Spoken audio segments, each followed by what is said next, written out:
નમસ્કાર, CB24 news સાથે હું રેશમા આપનું સ્વાગત કરું છું। તાજેતરમાં જ ગુજરાત સરકારને યુસીસી કમિટી ફાઇનલ રિપોર્ટ સોંપ્યો હતો। મુખ્યમંત્રીના નિવાસ સ્થાને જ આ રિપોર્ટ સુપ્રત કરાયો હતો। હવે આ કાયદો બનવાની પ્રક્રિયા તેજ કરાઈ છે। વિધાનસભામાં આજે રાજ્ય સરકાર દ્વારા આ બિલ રજૂ કરવામાં આવશે।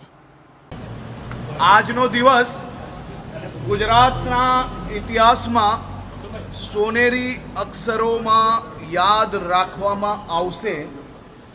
આજે ગુજરાતના લોકપ્રિય મુખ્યમંત્રી આદરણીય શ્રી ભૂપેન્દ્રભાઈ પટેલ ગુજરાતની સૌ બહેન દીકરી માતાઓ માટે એક સમાન નિયમ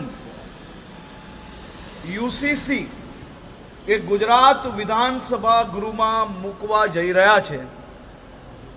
1947માં આપને આઝાદી મળી ગઈ, પરંતુ દેશભરમાં નિયમો સમાજ આધારિત રહ્યા, જ્ઞાતિ આધારિત રહ્યા, ધર્મ આધારિત રહ્યા। એનાથી સૌથી મોટું નુકસાન અગર કોઈને ગયું હોય તો દેશની દીકરીઓ, બહેનો અને માતાઓને ગયું છે। આજે ગુજરાતમાં મારી સૌ માતાઓ, બહેનો અને દીકરીઓ માટે એક સમાન નિયમો એ આવનારા દિવસોમાં આવી રહ્યા છે।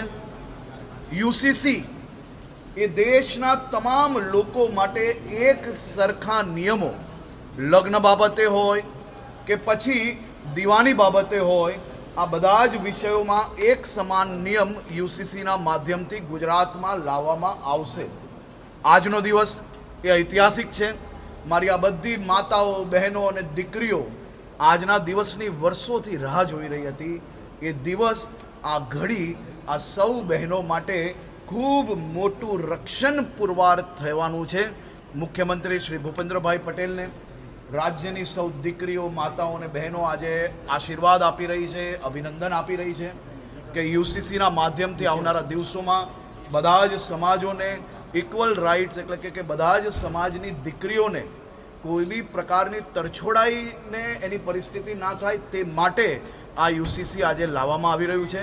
યુસીસી એ કોઈ એક ધર્મ માટે નથી, પરંતુ બધા જ ભારતીયો માટે એક સમાન છે।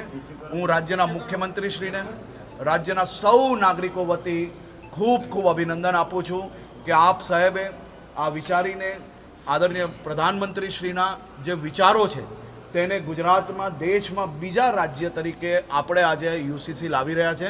અને જરૂરથી બહુમતીથી, અને હું માનું છું ત્યાર સુધી રાજ્યની દીકરીઓ, રાજ્યની માતાઓ, રાજ્યની બહેનોની સુરક્ષાનો વિષય હોય, એમના હકનો વિષય હોય, ત્યારે બધા જ ચૂંટાયેલા પ્રતિનિધિઓ એમના વિસ્તારની બહેનો, માતાઓ અને દીકરીઓના હકમાં એક સમાન, એમના ન્યાયમાં સાથે અને ખૂબ ઐતિહાસિક રીતે આ બિલ આજે પ્રસ્તુત સાથે સાથે પાસ બી થાય તેવો મારો 100% વિશ્વાસ છે। ઓકે।